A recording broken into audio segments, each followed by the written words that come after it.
Viral nga ngayon ang isang video ng mga chismosa kung saan pinag-uusapan nila ang mga naging ex ni Janine Gutierrez.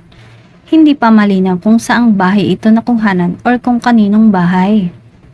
Ayon sa video, malinaw na kinukumpara nila ang mga naging ex ng aktres sa kasalukuyang boyfriend nito ngayon na si Jericho Rosales.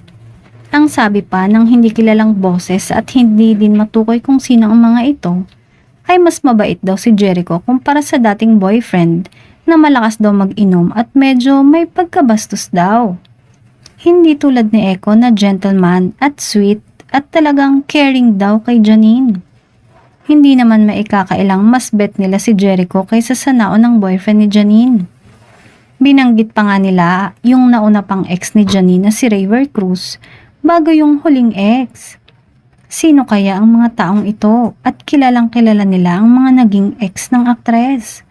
At sinabi din ng isa sa mga boses na lagi daw nandun sa bahay na yon ang tinutukoy nilang ex ni Janine.